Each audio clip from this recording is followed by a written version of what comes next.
Salut la bande, bienvenue dans ce nouvel épisode du podcast Méditation. On se retrouve pour un épisode un peu spécial parce qu'aujourd'hui je suis tout seul, pas d'invité. C'est l'épisode Foire aux questions pour célébrer les 2 ans du podcast. Donc déjà, j'aimerais commencer par vous remercier. Merci, merci et encore merci d'être là. Merci pour votre écoute, merci pour votre fidélité, merci pour votre soutien. Si vous écoutez cet épisode ou tous les épisodes ou juste quelques-uns, ça me fait vraiment, vraiment plaisir. Ça me fait chaud au cœur. Ça m'encourage à continuer ce projet qui a donc démarré il y a 2 ans de ma volonté d'écouter d'abord des podcasts sur la préparation mentale, parce qu'il n'y en a pas tant que ça, et il y a 2 ans, il y en avait peut-être encore moins, et de ma volonté aussi euh, de pouvoir échanger avec des personnes qui m'inspirent, qui m'intéressent, qui m'intriguent, et de les questionner sur ces sujets-là de la préparation mentale.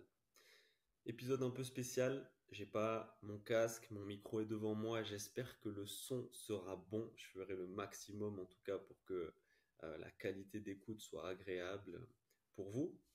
Euh, Épisode un peu spécial parce que donc vous m'avez posé vos questions que j'ai ici et auxquelles je vais tenter de répondre en apportant le maximum de précision, de sincérité, de moi-même.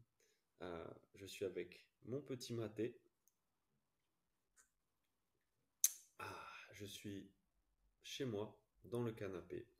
On est ensemble pour quelques temps. Je ne sais pas trop combien de temps ça va durer. J'ai mis du temps, pour tout dire, à enregistrer cet épisode. Les 2 ans du podcast étaient fin juin. Là, on est fin juillet. Donc j'ai mis du temps à m'y mettre. J'ai eu pas mal de travail en juin. Je me suis déplacé. Il y a eu la préparation des Jeux Olympiques auxquels je participe, on va dire à ma manière, à travers l'accompagnement d'athlètes cette année, ce qui est magnifique d'ailleurs. Cet après-midi, là, j'enregistre le podcast le samedi 27 juillet au matin. Et cet après-midi, Liam, qui fait du canoë, eh ben, va rentrer en lice pour les Jeux Olympiques. Et vraiment, je lui souhaite beaucoup de réussite, beaucoup de force, beaucoup d'énergie positive pour sa compétition. J'ai mis du temps à m'y mettre, voilà. J'attendais peut-être aussi le bon moment, même si j'aime pas les gens qui disent j'attends le bon moment. Parfois, il faut juste s'y mettre, il faut juste s'y filer. Mais j'attendais d'être tranquille chez moi, d'avoir le temps. Vous voyez, je suis avec mon petit maté, j'ai toute la matinée, pépère. Donc voilà, on va pouvoir y aller. Je vais prendre la première question. J'ai pas noté le nom des personnes qui ont posé les questions. Euh, Vous vous reconnaîtrez si vous écoutez ce podcast et que vous entendez votre question. La première question est, après ton premier bootcamp, est-ce que tu vois des différences entre accompagnement solo et de groupe? Yes, donc cette question fait référence au premier bootcamp méditation qui a eu lieu il y a quelques semaines et à travers lequel j'ai eu le plaisir d'accompagner un groupe de 5 sportifs, sportives et sportifs dans leur préparation mentale, notamment des Jiu-Jitsu pour préparer les championnats de France qui avaient lieu mi-juin à Villebon-sur-Yvette. Est-ce que je vois des différences entre accompagnement solo et accompagnement de groupe? Oui, évidemment. Des différences qui peuvent à la fois être des avantages et des inconvénients. Chaque modalité d'accompagnement individuel, collectif, a des avantages et a des inconvénients. J'ai pas préparé, hein. J'ai pas préparé, j'ai juste la liste des questions et je vais y aller comme ça. Les avantages du bootcamp pour moi, eh ben, c'est la dynamique de groupe et les échanges qui peuvent se créer euh, dans le groupe. On avait des pratiquants de Jiu-Jitsu qui avaient différents niveaux, différentes couleurs de ceinture, ce qui a fait que chacun a pu bénéficier de l'expérience de l'autre. On a aussi eu différents profils, différents métiers. Euh, donc, il y a vraiment des échanges qui sont créés, que ça soit pendant les sessions, où là, moi, j'apportais un thème, je les faisais bosser sur un thème en particulier, vraiment le cœur du travail de préparation mentale. Là, il y a eu des échanges, j'ai réussi à animer ces échanges pour tirer le meilleur de chacun, que chacun puisse apporter sa pierre à l'édifice. Et aussi sur le groupe WhatsApp, donc qu'on a toujours, euh, qui a permis d'échanger pendant tout le bootcamp et même après, entre les sessions. Et là aussi, il y a eu des super échanges, des super partages entre les différents participants du bootcamp. Donc, vraiment, cette dynamique collective, là, quand le groupe vit, quand le groupe échange, quand le groupe partage, c'est vraiment top, c'est vraiment, vraiment un plus.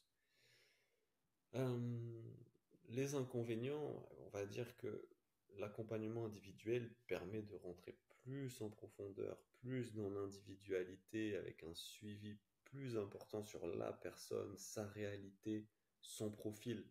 Forcément, quand je suis dans un accompagnement individuel, ben, on est face à face. C'est toi et moi. Donc, on échange énormément. Il y a peut-être plus grande connexion aussi qui se crée. Moi, j'aime bien créer cette connexion, cette confiance avec la personne qui permet qu'on avance ensemble, en fait, vers ses objectifs. Moi, je fais un petit bout de chemin avec elle. On avance ensemble du point A au point B vers ses objectifs. Peut-être que c'est quelque chose qu'on retrouve moins dans le bootcamp. Donc la différence, elle peut être là. Euh, Quelles autres différences je peux identifier et voir sur l'accompagnement collectif et l'accompagnement solo? Euh, bon, je pense que la grosse différence est celle-là. D'un côté, il y a la dynamique collective, la dynamique de groupe qui est géniale quand elle est bien animée. Euh, et de l'autre, eh ben, il y a le fait que forcément, en accompagnement collectif, on rentre un petit peu moins dans les détails, dans la précision, dans le profil et les difficultés de la personne. Je vais passer à la question suivante. La question suivante est: est-ce que des personnes accompagnées t'ont fait progresser toi sur des sujets? La réponse est oui, évidemment. Je vais développer, je vais partager là-dessus. Alors, petit exemple, par exemple, très récemment, euh, j'accompagne une personne, un juge hétéro, qui est aussi dans tout ce qui est ergonomie des postes de travail. Et donc, je discutais avec lui et je lui disais, bah, tu vois, moi, je suis beaucoup à mon bureau devant l'ordinateur et je sens que ça crée des tensions dans le trapèze cervical et tout ça. On a eu un petit échange. Il m'a dit, bah oui, tu vois, il faut que ton ordinateur il soit euh, devant tes yeux, il faut que tu aies un clavier et une souris si tu as un ordinateur portable. Ce que j'ai fait, j'ai écouté ses conseils, j'ai mis ça en place et c'est vrai que ça me permet d'avoir une meilleure posture. On va voir maintenant là sur le long terme ce que ça peut donner. Donc oui, il y a vraiment à prendre et à apprendre de chaque accompagnement que je fais. C'est un échange, c'est une connexion, c'est une rencontre qui est extraordinaire. J'accompagne beaucoup de juges hétéros qui sont pour la plupart beaucoup plus expérimentés que moi dans le jiu-jitsu. Moi, je suis encore ceinture blanche aujourd'hui. J'accompagne des ceintures noires, marron, violette, bleues. Et donc, tout ça, ça me nourrit moi aussi. Ça m'aide à mieux comprendre, à mieux m'entraîner, à mieux progresser quand je les vois faire, quand je les écoute, quand ils partagent avec moi leur réalité, leur méthode d'entraînement, leur technique, leur tactique. Euh, Même pour ceux que j'ai pu rencontrer. Dernièrement, là, je suis allé à Toulouse pour euh, m'entraîner avec Nicolas Randria Miamina, qui est donc l'ambassadeur de méditation, qui est ceinture noire, qui est un juge hétéro exceptionnel, un professeur exceptionnel et un humain aussi vraiment exceptionnel.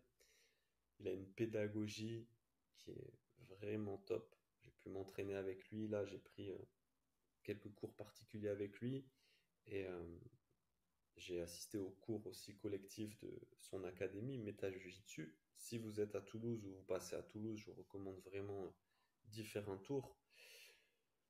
Et par exemple, là, il m'a appris énormément. C'est moi qui me suis mis en posture d'élève, d'apprenant, et qui suis allé chercher chez lui son savoir-faire, son expertise.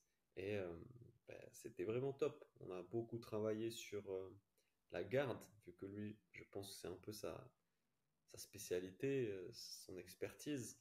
Euh, il m'a beaucoup apporté sur la rétention de garde, sur la garde, voilà, au niveau conceptuel, les bases à savoir, à maîtriser, avec une pédagogie qui est vraiment intéressante, vraiment basée sur l'apprentissage dynamique, interactif, ludique, la compréhension des concepts, de ce qu'on cherche à faire, au-delà de juste appliquer une technique. Donc, toujours énormément à apprendre de ces métiers dans lesquels on est dans l'humain. Finalement, avant, j'étais éducateur spécialisé. Euh, je travaillais avec de l'humain aussi, la plupart du temps avec des jeunes, et j'avais énormément à apprendre aussi d'eux. Donc voilà, c'est un échange, c'est une connexion, c'est une rencontre. Euh, Moi, ça me plaît énormément. Je pense que voilà, si je fais ce travail-là aussi, c'est justement parce que j'aime cette connexion, j'aime travailler avec de l'humain, j'aime travailler avec des personnes, les accompagner là sur la préparation mentale, sur leurs projets sportifs, parce que justement c'est un échange, c'est une rencontre.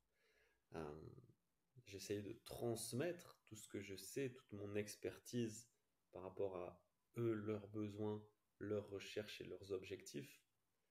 Et moi, en échange, je reçois aussi énormément, j'apprends énormément de chaque personne, de chaque profil, de chaque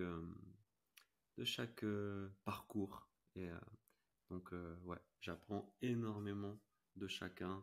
Et c'est vraiment une des raisons qui fait que j'apprécie ce métier-là et que je souhaite continuer à le faire encore très longtemps. Je bois un peu de maté. Ah, c'est un nouveau maté, celui-là que j'ai acheté là. La marque s'appelle Canarias. S'il y a des amateurs de maté ici, il est franchement pas mal. Il a un goût un peu plus fort. Bon, je suis pas sur un podcast dégustation de maté, mais voilà. Pour les amateurs de maté, le maté Canarias est très très bon. Question suivante. Et là, on arrive sur la question JJB. Tu as des objectifs perso en JJB pour la saison à venir, Blue Belt, compétition, 3 petits points. Ok, ok, je vais répondre à cette question. Je parle très peu, finalement, je trouve, de ma propre pratique du jiu-jitsu brésilien. Pour l'instant, voilà, je suis ceinture blanche, je suis un novice, je suis naïf, j'essaye d'apprendre au mieux, de progresser au mieux. Ce que j'essaye de partager, c'est plutôt mon savoir-faire, mes connaissances, mon expertise sur la préparation mentale. J'essaye de faire en sorte que ça aide le plus possible les pratiquants de jiu-jitsu brésilien, parce que c'est le sport que je pratique aujourd'hui. Mes objectifs pour la saison à venir. C'est intéressant parce que justement, on est en juillet, une saison s'est terminée, une nouvelle saison se démarre. Et je vais mettre pas mal de choses, de nouvelles choses en place pour la saison prochaine. Je pense que ça fait 2 ans et demi là que je fais du JJB et je pense que j'ai fait pas mal d'erreurs en termes d'apprentissage, de progression. Pas mal d'erreurs dont j'essaye de tirer des leçons pour mettre en place des choses qui me permettront d'optimiser ma progression dans le jiu-jitsu brésilien. Déjà, un constat que j'ai fait, c'est que j'ai été pas mal blessé. Là où j'ai toujours fait du sport depuis tout petit et je m'étais jamais vraiment blessé. Toujours des petits bobos. Voilà, j'ai une poche de glace dans le congélateur, j'ai le baume du tigre pas loin, il y a des petits bobos, des petits coups, des petits trucs. Voilà, c'est normal, ça c'est la vie d'un sportif. Mais au JJB, je me suis fait des blessures, disons, plus sérieuses, plus handicapantes. Un coude qui a sauté sur un juji à l'entraînement, un genou, pareil, ligament interne à l'entraînement, dernièrement le trapèze. Et ça, c'est des choses donc qui m'ont empêché de m'entraîner comme je l'aimerais, même si j'ai essayé d'adapter mon entraînement, de continuer à venir, à être présent, à apprendre, mais qui m'ont empêché aussi de faire des compétitions et de progresser, je pense. Et je prends l'entière responsabilité de ces blessures-là, de ce qui m'est arrivé. Je me suis rendu compte qu'en fait, j'abordais, je pense pas de la bonne façon, la partie des randonnées. La partie des randonnées à la fin de l'entraînement, pendant longtemps, et ben pour moi ça a été voilà, on envoie tout, c'est la bagarre, c'est la bagarre de cours de récréation, c'est de la chamaillerie, du sparring sauvage entre ceintures blanches.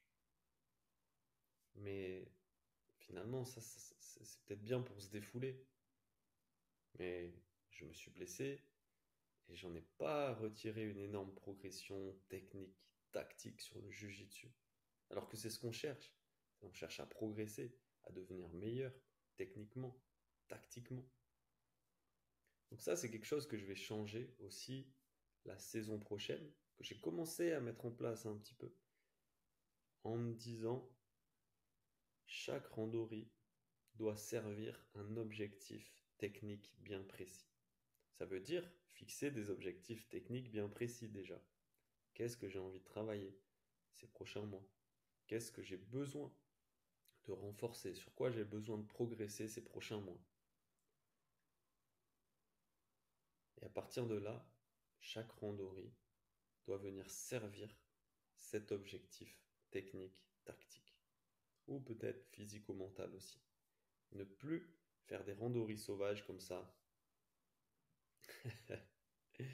et essayer d'être intelligent, de penser progression. Pour ça que dans la question, je vois entre parenthèses Blue Belt. J'ai longtemps été obsédé, je le reconnais, par cette ceinture bleue. Ah, la ceinture bleue, la ceinture bleue, la ceinture bleue. Mais pareil, là, je me suis trompé d'objectif. La ceinture bleue, finalement, n'est qu'un symbole, peut-être, qui viendra récompenser la progression et les efforts que j'aurais faits. Mais il ne faut pas se tromper d'objectif. Et au contraire, cet objectif-là de ceinture bleue rajoute plus de pression et de frustration. L'objectif est de progresser. L'objectif est la performance. L'objectif est la maîtrise technique, tactique. La ceinture bleue, en plus, la ceinture ne dépend pas de moi. Elle dépend du bon vouloir du professeur. C'est lui qui décide. Donc j'ai aucun pouvoir sur ça. Ce sur quoi moi j'ai du pouvoir et de la maîtrise, c'est ces efforts, cette intelligence que je vais mettre dans l'entraînement, dans ma progression, dans le développement de capacités, de qualités techniques. Ça, c'est quelque chose sur lequel je me suis trompé auparavant aussi. Et voilà, c'est vrai que ce système de ceinture, parfois, ils nous rend un peu fada, quoi. Ah, la ceinture bleue, ah, la ceinture noire, ok. Parce que c'est vraiment le symbole d'une progression, d'une avancée. Mais il faut revenir à la progression, les objectifs de maîtrise, de performance. Et c'est pareil en plus que ce que je dis à beaucoup des gars que j'accompagne en préparation mentale et qui vont en compétition avec l'objectif de gagner, d'avoir une médaille. À chaque fois, je leur dis oui, c'est bien beau, mais en fait, ça, c'est la base, c'est le but du jeu. C'est comme si je te disais, je vais au restaurant pour manger. Ouais, Tout le monde va au restaurant pour manger. Tout le monde va au restaurant. Tout le monde va en compétition pour gagner. Quels sont tes objectifs de performance pendant cette compétition? Quelles sont tes intentions techniques, tactiques? Qu'est-ce que tu veux mettre en place pour espérer gagner? Gagner ne dépend que de ta performance. Et tu peux faire la meilleure performance de ta vie, tu n'es pas sûr de gagner non plus. Et toujours penser à gagner, gagner, gagner revient aussi à penser à il faut surtout pas que je perde. Et ça génère beaucoup de stress, beaucoup de pression. Ça va te parasiter. Ça les parasite, je le vois, ça les parasite dans leur performance. Alors qu'il y aller avec un objectif de ah, je veux mettre en place tel schéma technique, tel schéma tactique que j'ai travaillé, sur lequel j'ai progressé, eh ben, on va permettre déjà d'aborder la compétition avec un meilleur esprit, un meilleur état d'esprit, dans de meilleures dispositions, et donc pouvoir faire une meilleure performance. Qui dit meilleure performance dit meilleur résultat dans la logique, même si la dure loi du sport fait que ce n'est pas toujours le cas. Il y a un adversaire en face, il y a un arbitre qui peut se tromper, qui peut avoir une appréciation différente de la tienne.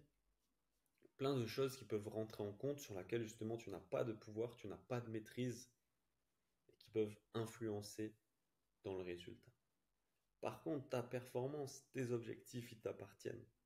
Donc moi, je vous conseille d'aller en compétition avec des objectifs de performance. Qu'est-ce que vous voulez mettre en place au niveau technique, tactique, physique, mental? Quelles sont vos intentions en termes de performance, de maîtrise que vous allez essayer de mettre en place, qui vous amèneront à faire la meilleure performance possible pour bien sûr pouvoir gagner, parce que c'est le but de la compétition. Donc mes objectifs pour la saison prochaine, ça serait aussi de reprendre la compétition. Jusqu'à présent, avec tout ça, j'ai pu en faire qu'une compétition. J'ai fait une compétition, un combat et une soumission. J'ai pris une soumission au bout de 3-4 minutes de combat. Donc voilà, mon expérience en compétition n'est pas énorme. J'ai adoré ça. Franchement, ça a été génial. J'en garde un très bon souvenir. Euh, Même si voilà, le résultat, j'ai perdu, j'ai bien aimé, j'ai quand même réussi à faire des petits trucs. Voilà, j'étais très limité hein, techniquement, mais c'était cool, donc j'ai envie d'en refaire. J'ai envie d'en refaire. Donc la saison prochaine, ça sera aussi un des objectifs, c'est faire des compétitions.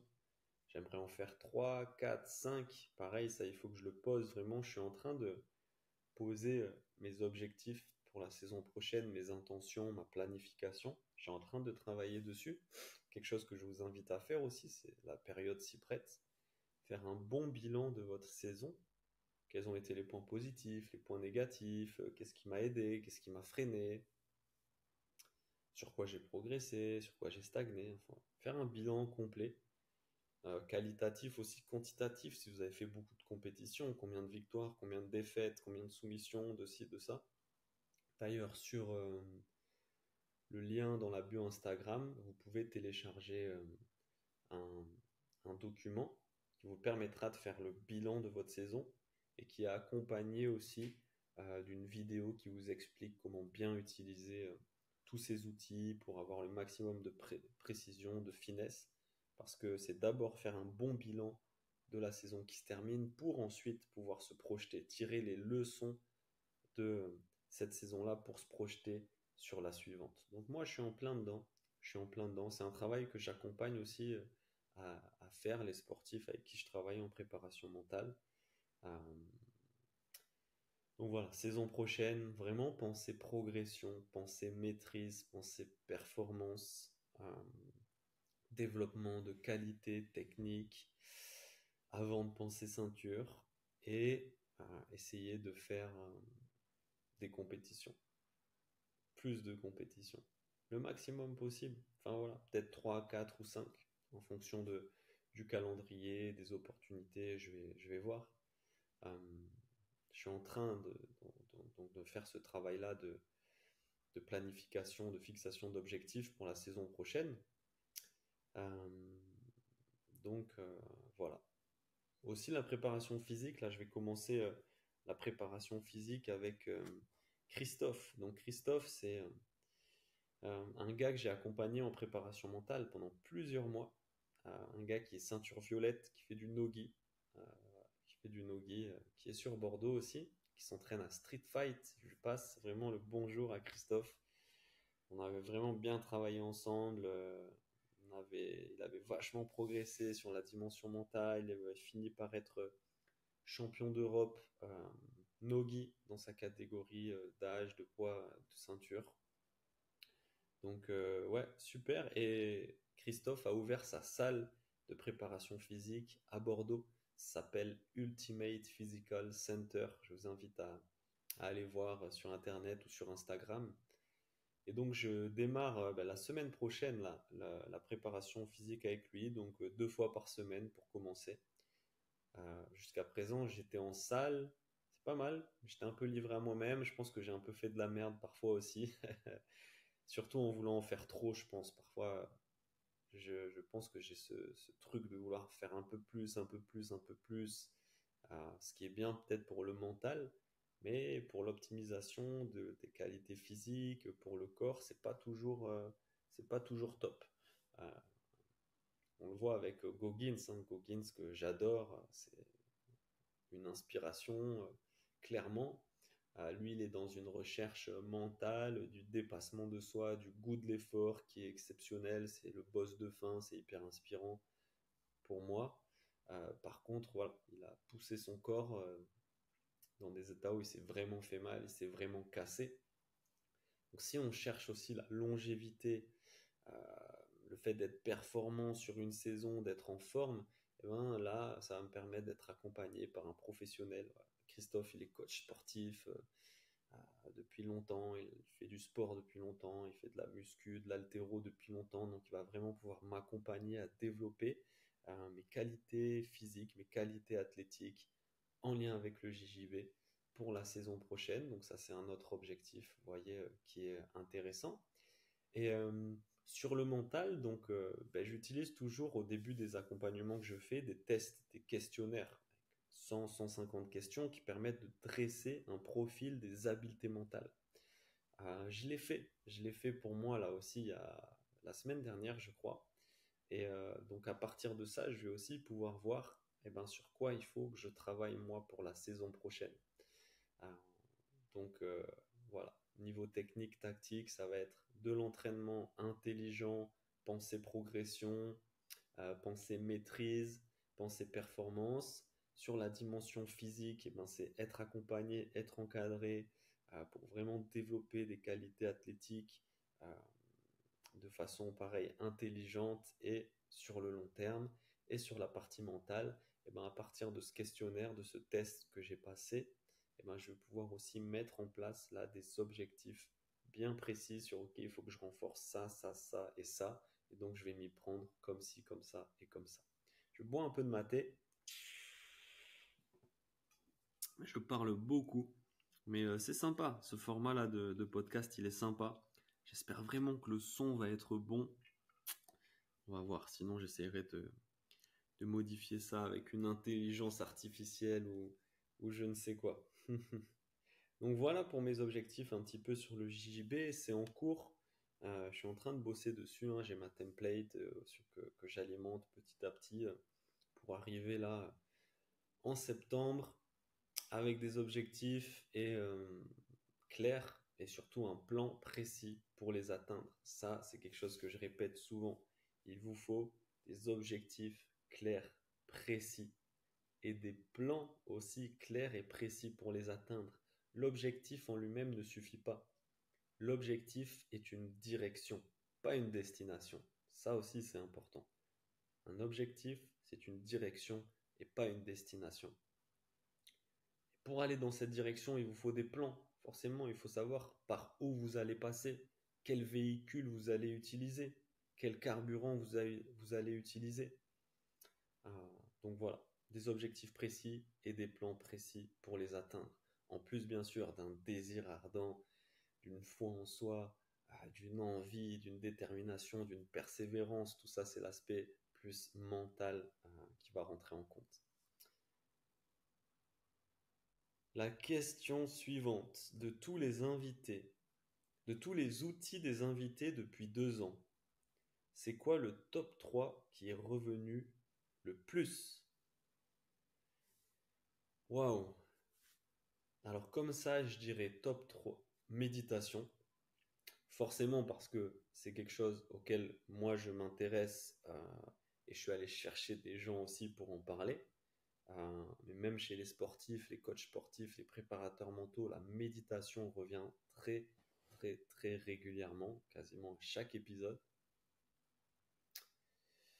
La respiration, pareil, ça, c'est quelque chose qui est revenu très, très, très régulièrement. Il y a même eu des épisodes spécial respiration avec Boris Douda, avec Seth Mougnol. Euh, voilà, la respiration, vraiment, c'est quelque chose qui est revenu très régulièrement. Donc méditation, respiration. Et en 3, quel serait le troisième outil qui est revenu le plus dans les podcasts que j'ai enregistrés avec mes invités? Ah, c'est une bonne question. Euh, j'hésite.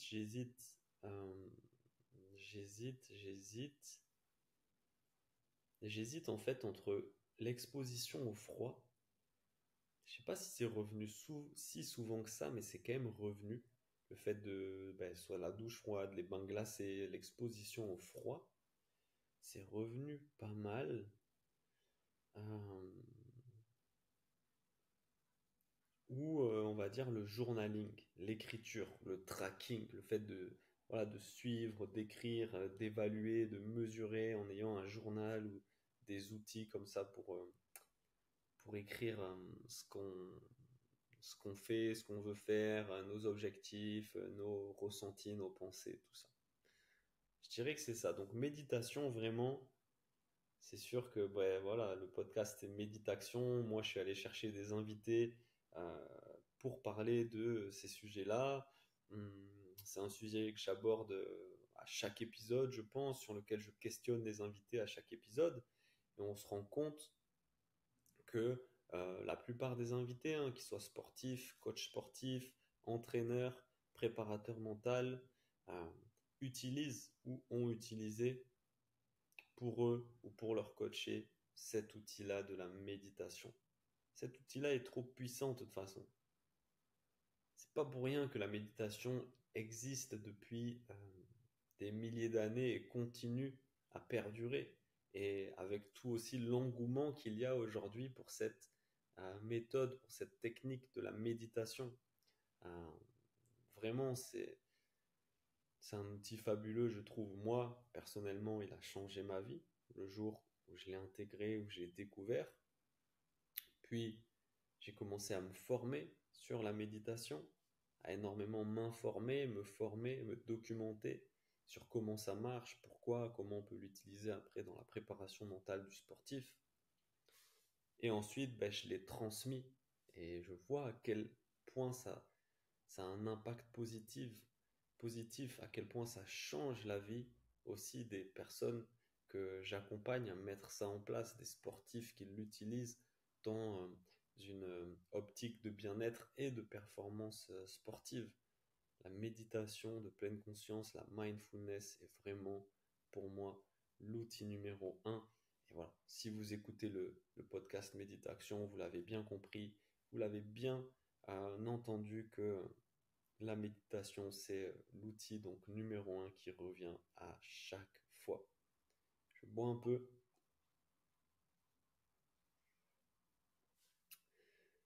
L'outil numéro 2, donc la respiration.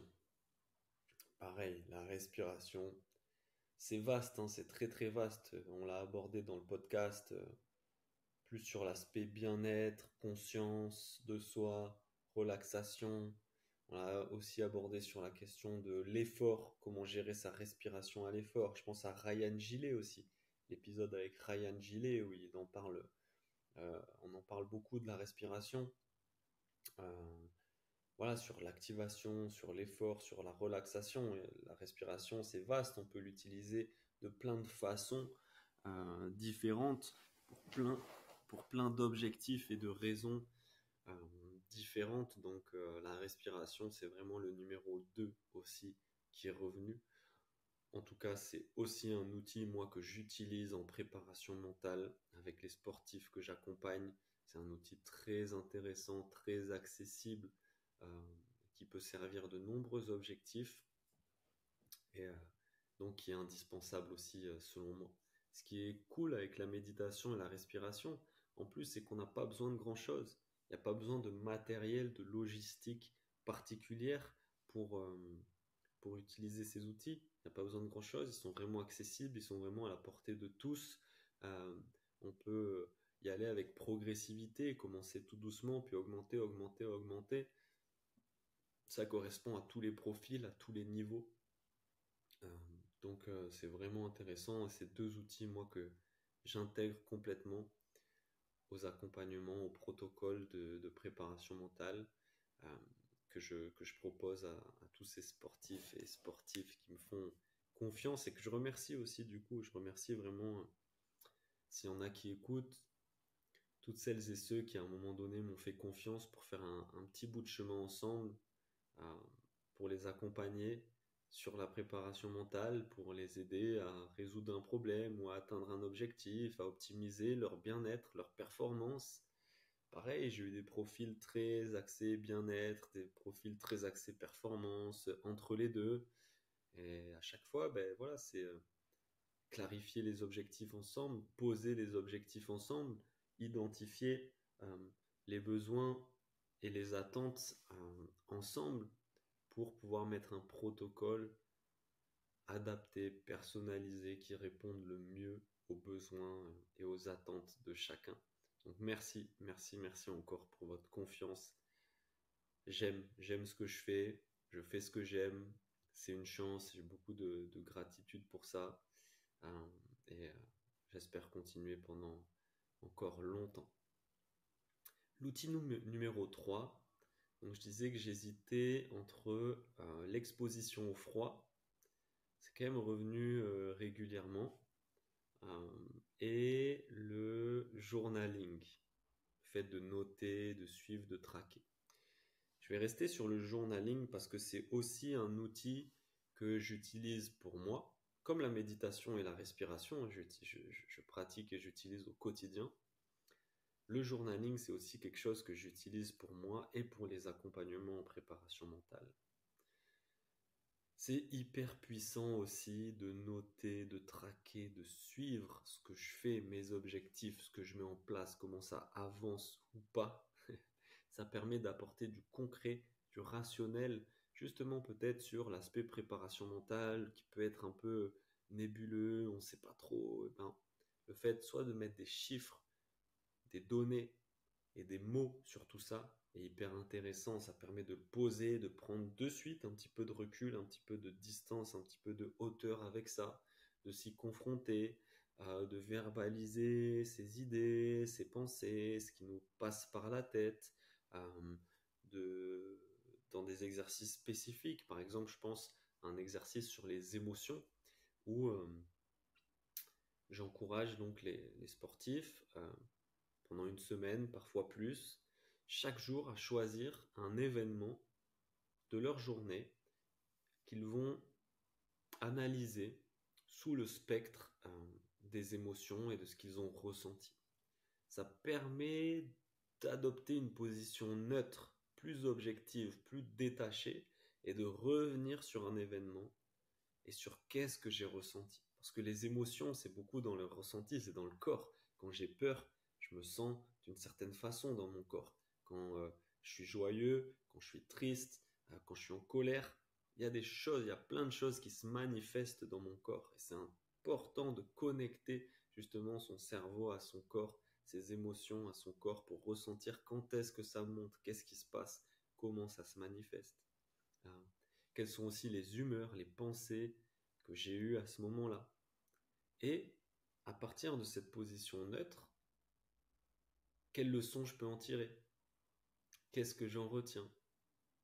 Qu'est-ce que je peux en retenir pour la suite? Qu'est-ce que je peux mettre en place pour la suite?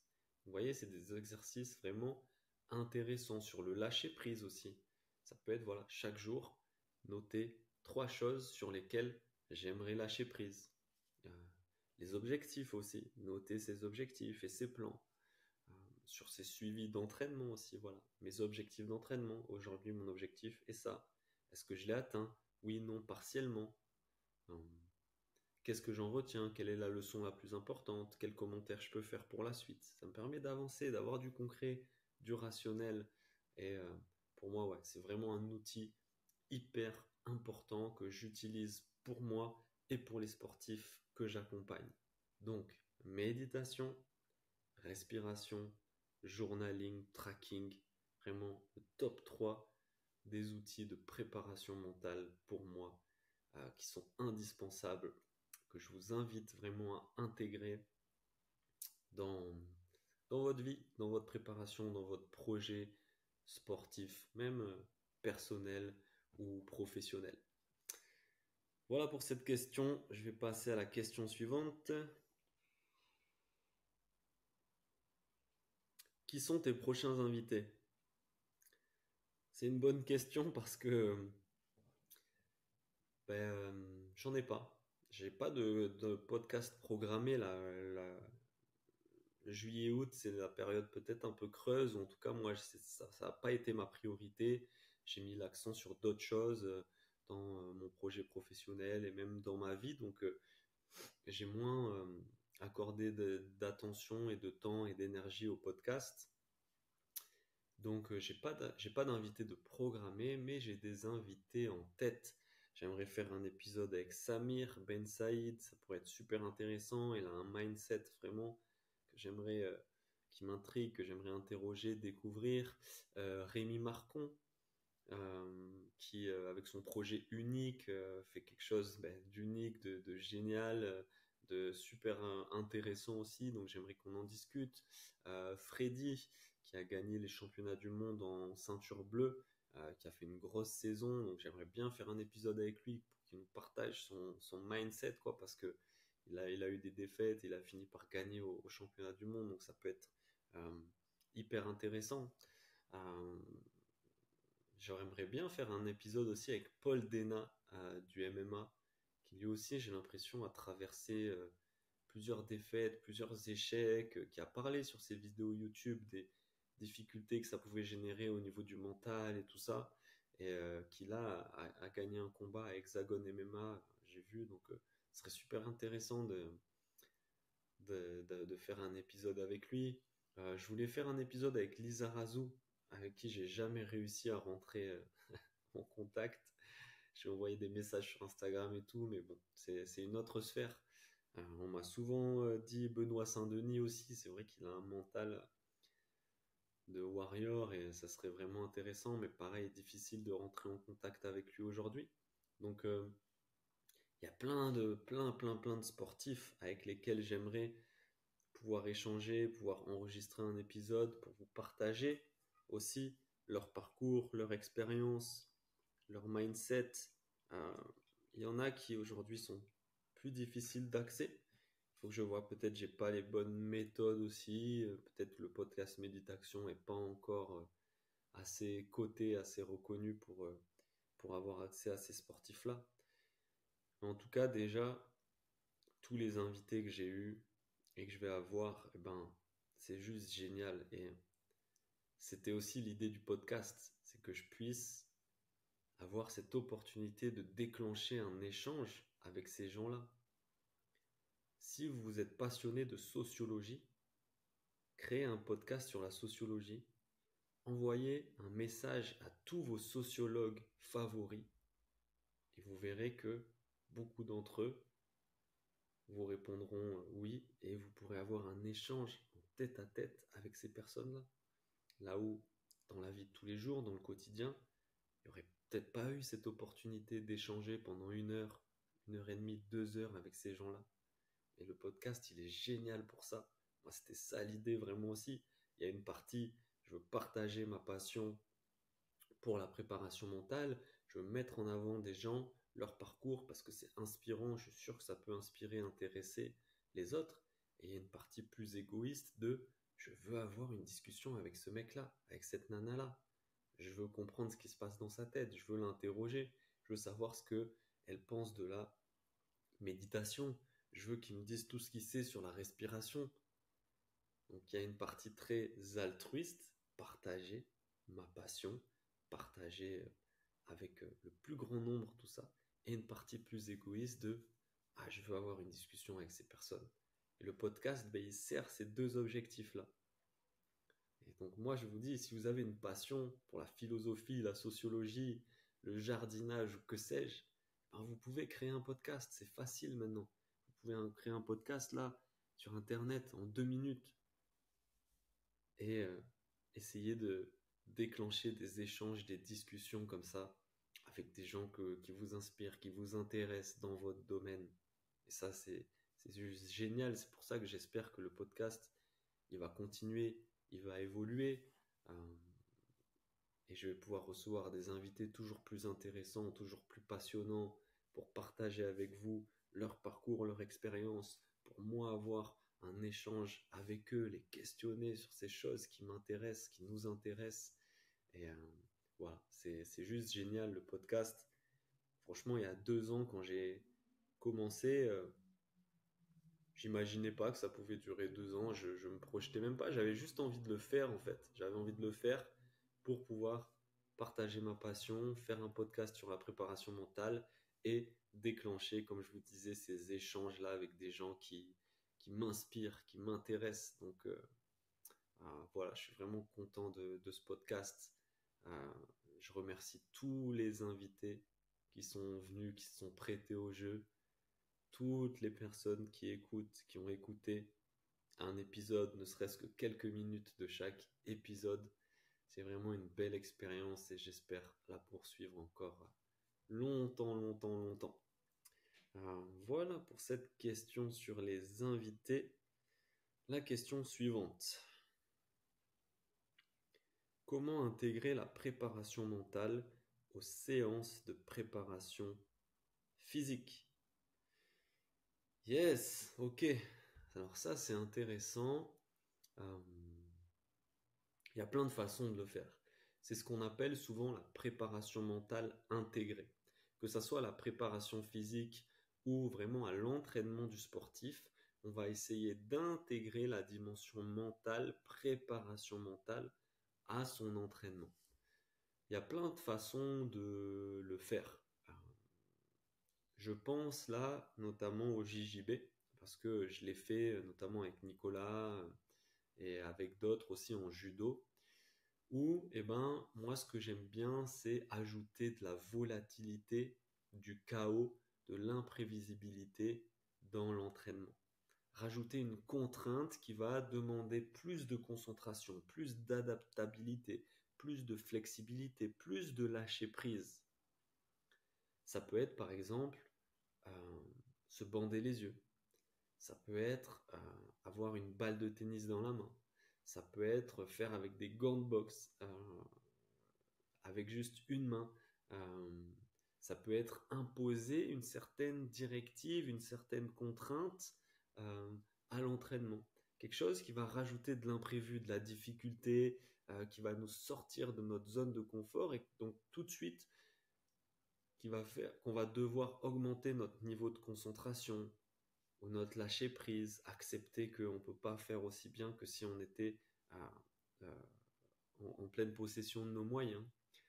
Donc ça peut être pour moi une piste intéressante, rajouter de la volatilité, du chaos, de l'imprévisibilité à l'entraînement pour forcer le sportif, l'athlète, à aller puiser dans ses ressources, à aller puiser dans son mental, dans son cerveau en termes de concentration, d'adaptabilité, de flexibilité mentale.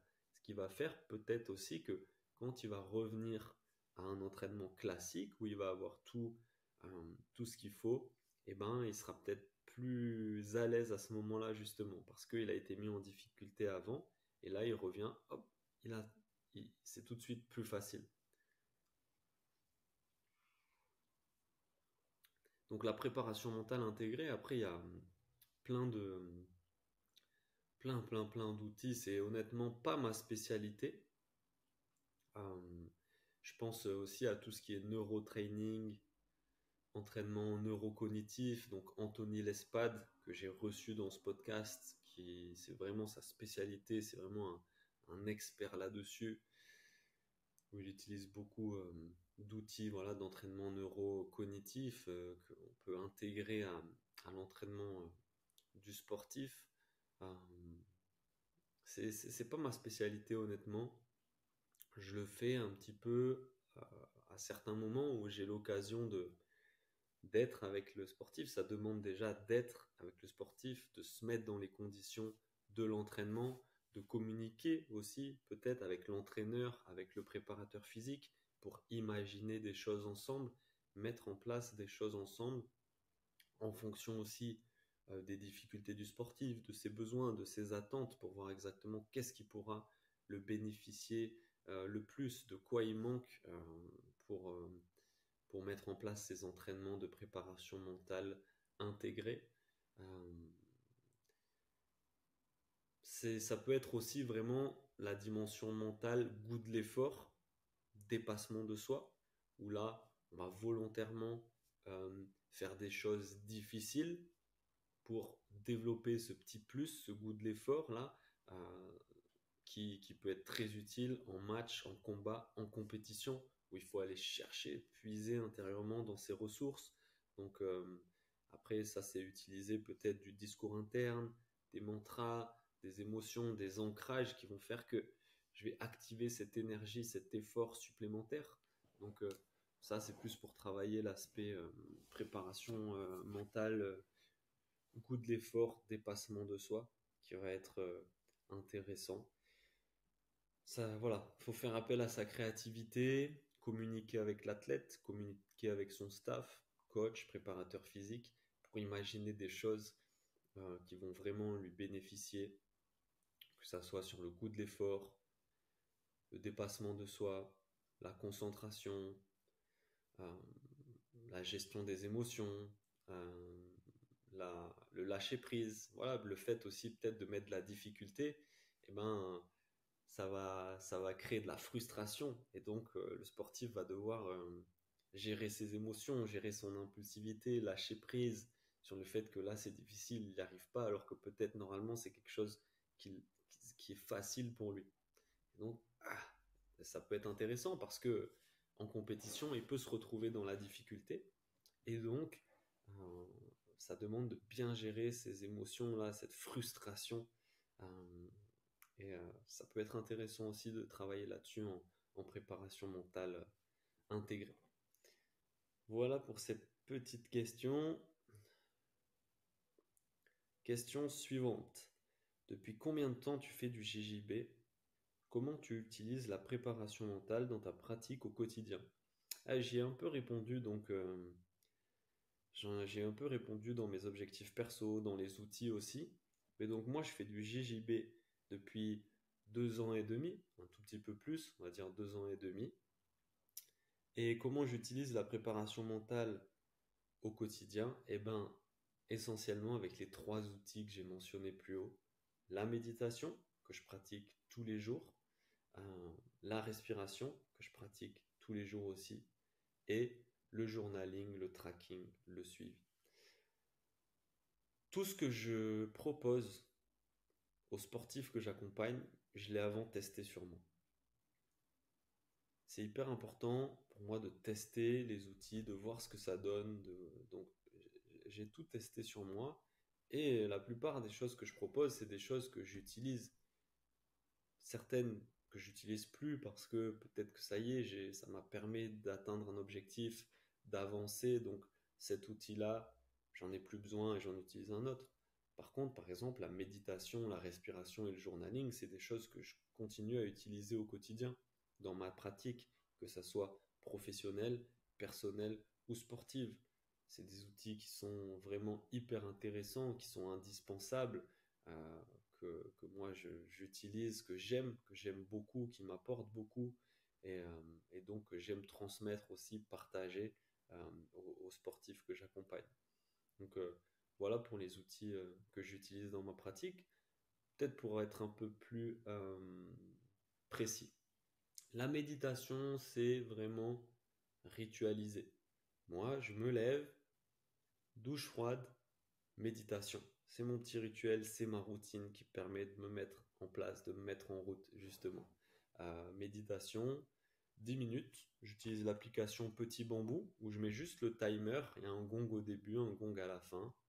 Je m'assois sur ce canapé la plupart du temps. Après, je m'assois bien droit, en tailleur, vraiment le dos droit, une posture digne, une posture de concentration, hein. La méditation est un exercice de concentration, pas de relaxation. Et, euh, et voilà, 10 minutes. 10 minutes de méditation tous les jours, ça c'est vraiment la base. Euh, la respiration, ça varie en fonction de mes besoins, de mes objectifs. Je ne vais pas utiliser le même exercice de respiration. Des exercices de respiration, il y en a plein. En ce moment, celle que j'utilise, c'est la respiration carrée. En yoga, elle s'appelle Samavriti, il me semble. Donc, j'inspire 4 secondes, je retiens ma respiration 4 secondes, j'expire 4 secondes et je retiens ma respiration 4 secondes. La respiration carrée ou box breath, comme on dit en anglais. J'aime bien cette respiration en ce moment, en général, je la fais dans l'après-midi. Elle me permet un peu, j'ai l'impression que ça fait un peu comme un reset, ça calme mon système nerveux, ça me remet un petit peu dans l'axe, je la fais allonger. Euh, si pendant la journée, l'après-midi, j'ai été beaucoup sur l'ordi, j'ai beaucoup travaillé, j'ai enchaîné les coachings, les rendez-vous, je vais m'allonger là sur le tapis, faire cette respiration carrée, j'ai l'impression ça me met un petit peu un reset, elle est vraiment intéressante. Ou après une séance de sport aussi, je me la fais, ça me remet dans l'axe. J'ai l'impression que ça calme mon système nerveux, mon corps, mon mental. C'est pas de la relaxation, c'est pas de l'activation, c'est vraiment, je suis juste centré et en même temps, voilà, j'ai lâché, j'ai respiré, je le fais 5 minutes, donc 4, 4, 4, 4 pendant 5 minutes. Et en ce moment, je fais ça. Je pratique ça au quotidien et je la trouve vraiment, vraiment intéressante, celle-là, voilà, pour mes besoins, pour mes journées en ce moment. Il y a des moments, j'utilisais plus des respirations profondes pour vraiment la relaxer. Là, le but est vraiment de relaxer, de détendre. Euh, il y a des moments, par exemple, avant d'aller à l'entraînement, j'utilisais des respirations plus dynamiques, donc là, plus pour m'activer, activer le système nerveux, activer le corps, activer de l'adrénaline pour aller à l'entraînement. Donc ça dépend vraiment des besoins du moment, des réalités du moment. En ce moment, la respiration carrée est vraiment adaptée et intéressante pour moi, donc je vais continuer. Ça fait peut-être 2 mois que je l'ai intégrée, que je la fais. Vraiment intéressante pour avoir un petit moment de pause dans la journée et rester dans l'axe, là, carré dans l'axe, comme on dit. Donc voilà pour les outils de préparation mentale et le journaling, donc qui est intéressant en moi. Il faudrait que je vous les montre un jour. J'ai plein de cahiers dans lesquels j'ai écrit, je les garde, hein, et dans lesquels je continue d'écrire. Ça peut être des citations, des pensées, mes objectifs, euh, mes finances. J'écris tout, tout, tout, tout. J'aime beaucoup vraiment cet outil. Il m'apporte beaucoup. Ça permet de décharger, prendre du recul, garder une trace. Euh, voilà, sur mon ordinateur aussi, j'ai des fichiers dans lesquels je note, par exemple, mes objectifs. Euh, donc vraiment, ça c'est un outil que j'utilise depuis pas mal d'années maintenant et qui est vraiment top, qui est indispensable aussi pour moi, pour la charge mentale, euh, pour le lâcher prise, pour les objectifs, tout pour la discipline. Donc vraiment, vraiment, voilà. Ces 3 outils, encore une fois, méditation, respiration, journaling, des outils indispensables pour moi et pour les accompagnements que je propose. Question suivante. Et c'est la dernière question. Waouh, quelle question. La question est, où te vois-tu dans 5 ans? Aïe, aïe, aïe, dans 5 ans, on est en 2024, on sera en 2029. Alors, si on parle de où dans l'espace, euh, ou sur cette planète, je ne saurais pas vraiment y répondre. J'imagine à Bordeaux. Euh, pour l'instant, j'y suis bien. Après, on ne sait jamais trop où la vie nous mène. J'ai quand même pas mal bougé. J'ai vécu au Mexique, j'ai vécu en Nouvelle-Calédonie, j'ai pu voyager. Euh, donc, où exactement position sur la Terre, je ne sais pas vraiment. Si on parle de où, plus en termes d'objectifs, d'avancées dans ma vie, dans mon parcours professionnel, sportif, c'est peut-être ça qui est intéressant de discuter. Et où je me vois dans 5 ans. Dans 5 ans, ce qui est sûr, c'est que moi, j'aimerais être toujours dans ce domaine de la préparation mentale. J'aime la préparation mentale, j'aime ce métier. C'est plus qu'un métier, c'est une vocation, c'est une passion. Ça m'anime. J'espère vraiment que cette flamme, je vais pouvoir l'entretenir et l'alimenter, la faire grandir chaque année, dans 5 ans, 10 ans, voire plus. Donc dans 5 ans, je me vois encore dans le projet méditation, dans la préparation mentale, dans l'accompagnement des sportifs. J'ai plein d'idées, j'ai plein d'objectifs. La plupart du temps, ça bouillonne, ça fusionne dans ma tête. Donc, j'espère avoir mis plein de choses en place. Continuer l'accompagnement individuel, bien sûr. Continuer les bootcamps. D'ailleurs, je vais en refaire un bientôt si vous êtes intéressé.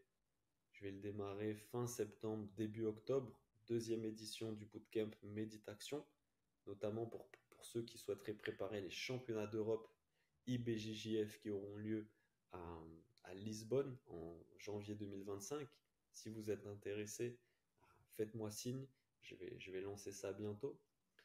Euh, Là, par exemple, je participe un petit peu aux Jeux Olympiques. Bon, j'y serai, je serai dans les tribunes, je ne suis pas intégré dans le staff, je ne suis pas dans le village, je ne suis pas vraiment totalement dans le truc.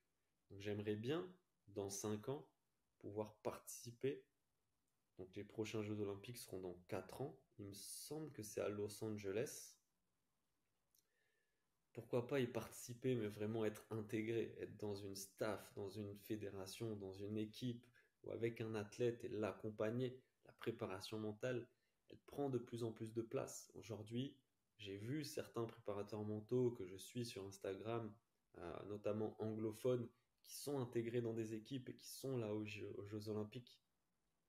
J'espère que dans 4 ans, eh ben, je serai aux Jeux Olympiques avec une équipe, une fédération, un athlète, vraiment dans le staff, dans l'expérience, quoi. Ça, vraiment, je le souhaite, c'est un objectif.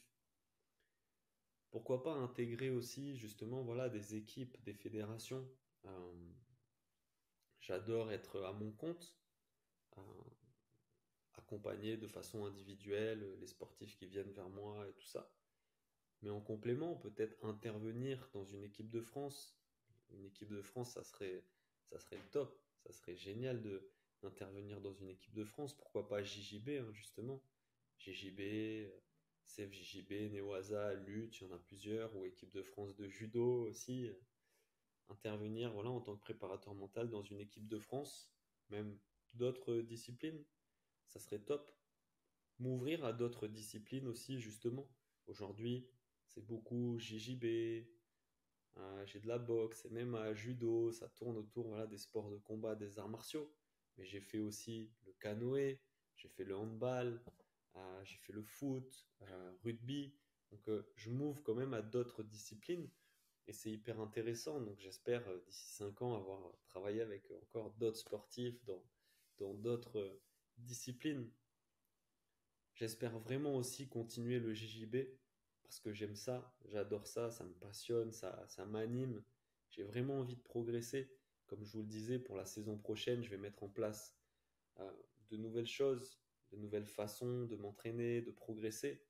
Et j'espère vraiment que dans 5 ans, ça aura porté ses fruits et que j'aurai pu progresser, vraiment maîtriser des techniques, des tactiques, faire plus de compétitions, avoir acquis plus d'expérience dans ce JJB. Ça m'intéresse de pouvoir aussi, pourquoi pas, transmettre à un moment donné. Là, je vois que la CFJJB propose le CFEB, il me semble que ça change de nom, ils appellent ça le CAF, je crois maintenant. Pourquoi pas, ça c'est à partir de la ceinture bleue et au-dessus, mais pourquoi pas à un moment donné pouvoir passer ces petits diplômes, cette petite formation pour aussi ben, alimenter cette progression, alimenter cette envie et transmettre un petit peu aussi ça à d'autres. Ça peut être vraiment cool, vraiment intéressant. Donc, dans 5 ans, j'ai vraiment un désir ardent, fort de développer ce projet méditation, de développer la préparation mentale. Euh, Pourquoi pas participer aussi à des grands événements sportifs. Je parlais des JO, mais pourquoi pas une Coupe du Monde de foot, de rugby ou d'autres Coupes du Monde. Être plus sur le terrain avec les sportifs.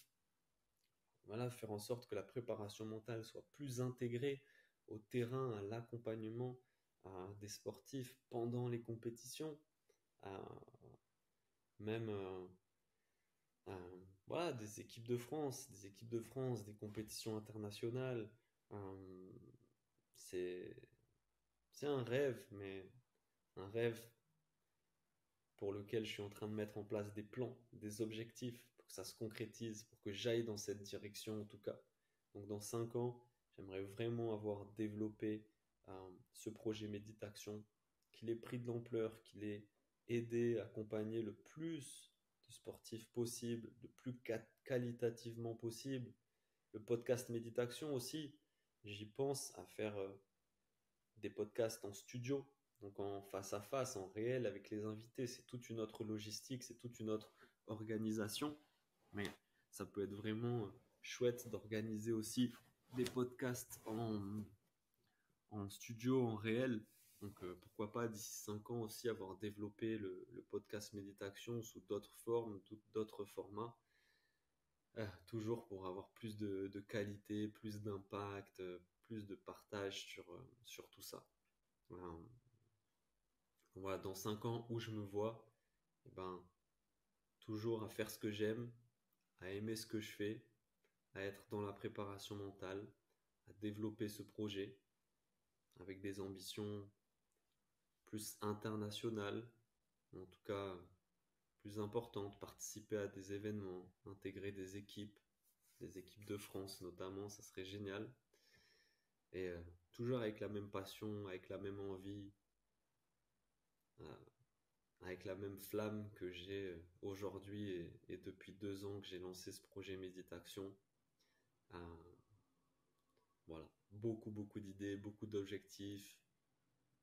Il faut les concrétiser, il faut mettre en place des plans précis, les actions. Le plus important, c'est les efforts que je fournis au quotidien. Comme j'aime le dire, doutez de tout sauf de vos efforts. Ce qui compte, c'est l'effort, c'est les petits pas, les efforts répétés qu'on fait au quotidien. C'est ça qui nous permet d'avancer dans la direction qu'on a choisie, dans le cap qu'on a fixé, qui sont les objectifs, les ambitions qu'on a. Le plus important après, c'est ces petits efforts. C'est vraiment l'effort répété, la discipline, le travail, la persévérance, la détermination qu'on peut avoir pour avancer dans cette direction. Donc c'est ça que je me souhaite. J'espère dans 5 ans être toujours animé par cette envie, par cette flamme, par cette discipline, par cette motivation, faire les efforts, faire les choses qui sont importantes, être aligné avec ce qui est important pour moi, avec ce que je valorise, et développer ce projet méditation pour avoir plus d'impact chez les sportifs, les sportives, le monde du sport, même, voilà, participer au développement de la préparation mentale. C'est ça aussi l'idée de méditation. Diffuser la préparation mentale, montrer à quel point c'est important, à quel point ça peut impacter positivement les performances et le bien-être des sportifs, qu'ils soient amateurs ou professionnels. Donc c'est continuer dans cette direction. Maintenir le cap, répéter les efforts, partager cette passion et cette énergie avec ceux qui le veulent, faire un bout de chemin ensemble. Et voilà, toujours avec beaucoup d'énergie positive, de good vibes. C'est ça que je souhaite et c'est là que je me vois vraiment dans 5 ans. On arrive au bout des questions. Euh, C'était vraiment top. Je suis content d'avoir finalement enregistré cet épisode. J'espère que le son sera bon, j'espère que l'image sera bonne, j'espère que le message et la vibes sera entendu, sera partagé, sera connecté avec vous. Euh, En tout cas, je ferai de mon mieux pour partager cet épisode et que ça sorte bien. Merci, merci, merci encore pour votre écoute, pour votre soutien sur le podcast Méditation. Donc 2 ans de podcast, d'invités, d'épisodes, de montage, de micros, de vidéos, de posts Instagram et tout. Ça m'a vraiment, j'ai appris énormément en faisant ce podcast, en essayant de faire le maximum d'erreurs. C'est pas grave, on se trompe, on s'adapte, on trouve un nouvel outil, un nouveau truc et on avance là-dedans, on fait les efforts, on fait le taf. Ça m'a appris énormément, je continue à apprendre énormément. Ah, donc merci pour votre soutien, tous les messages que j'ai reçus sur le podcast. Tel épisode m'a aidé, tel épisode m'a fait un déclic, mais le podcast il est génial, j'écoute tous les épisodes. Et aussi les retours, mais là le son il était pourri, il faut que tu fasses quelque chose. Non, là faut que tu mettes la vidéo. Voilà, tous les retours que vous pouvez me faire, positifs, négatifs, constructifs en tout cas. Il y a plein d'axes d'amélioration, c'est sûr. Euh, donc ça c'est génial, j'aime voir que les gens ils s'intéressent, ils partagent aussi leurs ressentis, leurs envies, leurs besoins sur le podcast. N'hésitez pas, les commentaires sur YouTube, allez-y, c'est toujours un kiff, ça me fait plaisir d'en voir et apparemment de ce que dit tout le monde, ça aide le podcast, ça permet de le diffuser, de le booster, les petits likes sur les plateformes d'écoute, sur YouTube. Euh, Allez-y, allez-y, allez-y, soutenez le projet à fond. C'est vraiment un plaisir pour moi. Je suis content qu'on soit ensemble dans cette aventure. Donc, je vous remercie encore. Je m'arrête là et je vous dis à bientôt pour un nouvel épisode et j'espère pendant de nombreuses années.